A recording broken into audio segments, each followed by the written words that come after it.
नमस्कार, मैं हूं प्रमोद गुप्ता और आप देख रहे हैं बदायूं शिखर। आइए बात करते हैं उत्तर प्रदेश की। बदायूं लोकसभा सीट के मतदान के दिन पूरे दिन चले सियासी घमासान और गुन्नौर में हुई झड़प पर मीडिया में चली खबरों पर शाम को भाजपा प्रत्याशी संघमित्रा मौर्य ने प्रेस कॉन्फ्रेंस की।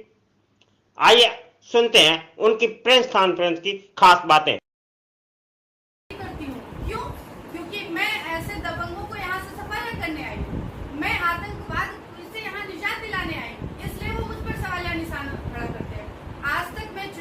माननीय सांसद जी के बारे में कोई टिप्पणी नहीं की क्योंकि मेरा उद्देश्य था अपना चुनाव माननीय मोदी जी के सपनों को साकार करना। मोदी जी का सपना है बदायूं में कमल खिले, माननीय अमित शाह जी क्या के गए हैं, इसलिए मेरा मेन उद्देश्य सिर्फ कमल खिलाना था। आज हमारा उद्देश्य पूरा हुआ, इसलिए मैं उनके सारे सवालों का जवाब आप लोगों के माध्यम से दे रही हूँ कि इस तरह की जो उन्होंने बचकानी हरकत करके दिखाया है, इससे साफ पता चलता है कि उन्होंने राजनीति सिर्फ और सिर्फ माननीय मुलायम सिंह जी के बल पर की है।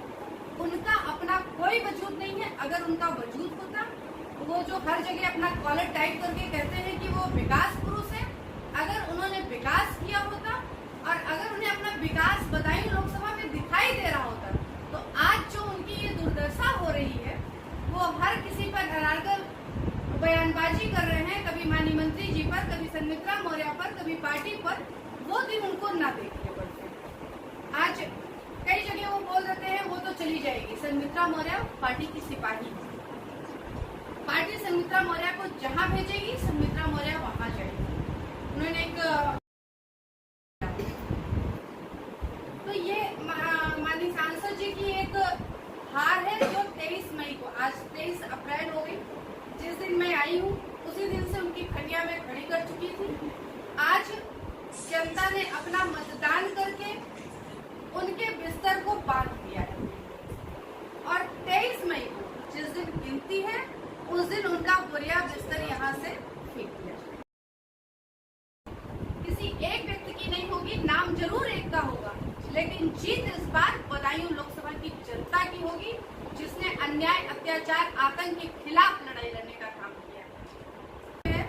वो बूथ कैप्चरिंग करने जा रहे थे, तो वहाँ हमारे कार्यकर्ता ने उसको रोकने की कोशिश की, तो वहाँ फायरिंग भी हुई और हमारे कार्यकर्ता को गोली भी लगी और वो नूरपुर हॉस्पिटल दिखाया गया, उसे वहाँ से रिफर कर दिया गया संभल। वो संभल है, FIR भी उसकी दर्ज हो चुकी है, उसके सर में जो है गोली लगी। मनोज यादव, मनोज जी, और गुन्नौर जिला जो है संभल में आता है, लेकिन लोकसभा बदायूं है। तो वो मैं जो भी बात की हूँ गुन्नौर की हूँ, क्योंकि गुन्नौर में उनका गढ़ है, इसलिए मैं सुबह गुन्नौर पहुंच गई थी 6:45 बजे, ताकि वहाँ पे कोई दिक्कत ना हो। और मेरे पहुंचने के बाद ये हाल रहा है, मैं अगर लेट होती या कुछ होता तो फिर भगवान मालिक क्या होता। वहाँ आधार दिखाया तो मैंने उसका आधार नंबर भी लिख रखा है। तो ऐसे लोगों का हमारे पास सब प्रूफ हूँ मैं, और रिकॉर्डिंग हमारे निर्वाचन के जो कैमरामैन चल रहे थे उनके पास।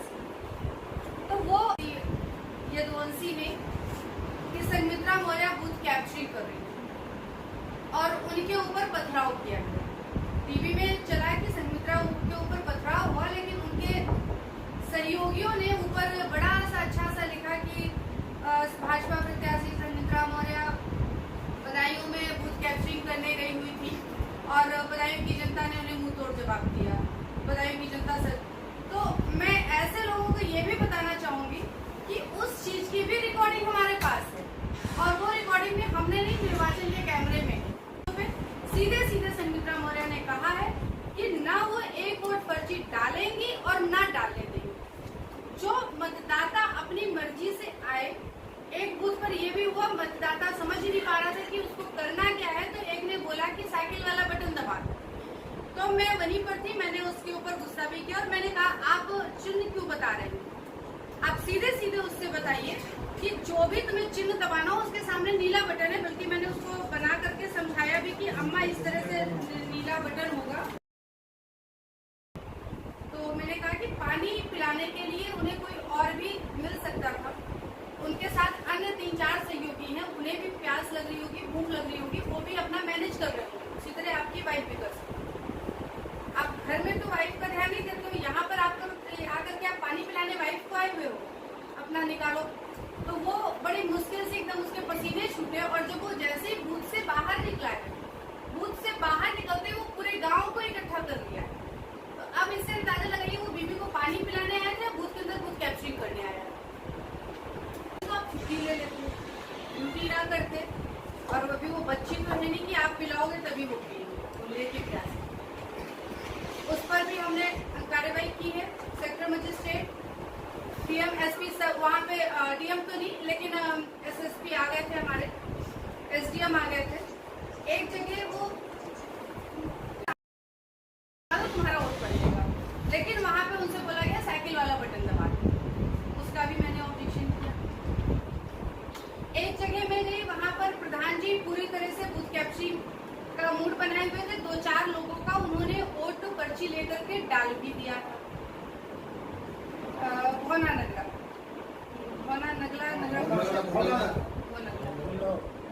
गुन्नौर में जब हमें पता चला, हमने प्रधान जी पर एक्शन लिया तुरंत। हमने कहा प्रधान जी क्या हो रहा है, तो उन्होंने कहा कि मैडम मैं तो प्योर भाजपाई हूँ। और उसका समर्थन भी किसने किया, भी आ गए और उन सबकी वीडियो रिकॉर्डिंग। और फोन पर आगरा कमल जी हैं शायद जो देख रहे हैं, कमल जी से भी हमारी हर बात, जहाँ भी बूथ पे में दिक्कतें हुई है, हर जानकारी कमल जी को भी दी गई। एक बूथ पर अंदर जो संदिग्ध व्यक्ति था वो जो है कह रहा था मैं सेब लेकर के आया था, सबको सेब खिला लेंगे, जबकि वहाँ 5 लोग थे ड्यूटी पे और सेब एक था और वो सबके लिए सेब लेकर के आया। तो इस तरह से लोगों ने प्लानिंग कर रखी थी बूथ कैप्चरिंग की। एक जगह वो जिनकी ड्यूटी थी उन्होंने बोला ये मेरा बेटा है, उसके पास कोई कार्ड नहीं कुछ नहीं, लेकिन अंगूठे में सबके निशान मिला। तो ये सिद्ध करता है कि लोगों ने पूरी तरह से बूथ कैप्चरिंग की प्लानिंग की थी। कई जगह तो सेक्टर मजिस्ट्रेट वहां पर उपस्थित थे, लेकिन उन्होंने खुद इस चीज को कबूला कि जब मैं वहां गई तो वो वहां पर थे, और जब मैं बूथ के अंदर गई तो जिस व्यक्ति को मैं पकड़ी हूँ वो व्यक्ति भी बूथ के अंदर था। ये सेक्टर मजिस्ट्रेट ने इस चीज को कबूला भी है कई जगहों पर। यानी सेक्टर मजिस्ट्रेट भी कहीं न कहीं इन लोगों की मिली भगत रही है, या माननीय सांसद जी इतने हावी रहे हैं आज भी कि वो कहीं न कहीं मैनेज करने में सफल हुए।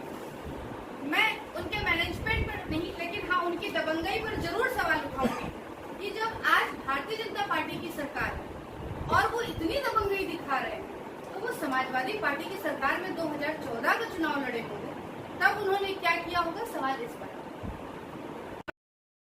करने लगे। बहन जी हमारे यहाँ इतने वोट पड़े और इतने परसेंटेज का अंतराल रहेगा बस एक। लेकिन विरोधियों में जो लगातार एक हार उन्होंने अपने अंदर कबूल किया, वो दिखाना शुरू कर दिया। कभी कभी बीच में समय पर हम पर किसी न किसी तरह का आरोप लगा करके वीडियो आप लोगों के बीच में भी आई होगी। वीडियो एक फर्जी एडिट वीडियो उन्होंने जारी कर दिया कि हमने मांग किया कि आप फर्जी मतदान करो, जिसका हमने दिया भी। और हमारे पास सबसे बड़ी बात, हमारे साथ सबूत ये रहा कि हमारे साथ निर्वाचन का कैमरा लगातार रहा, और हमने ये बात वहाँ भी रखी कि निर्वाचन का कैमरा जैसे ही हम गाड़ी से उतरते हैं ऑन हो जाता है और गाड़ी पे बैठते हैं तब वो ऑफ होता है। उस दौरान अगर निर्वाचन के कैमरे में कहीं भी ऐसी बात हमारी कैद हुई है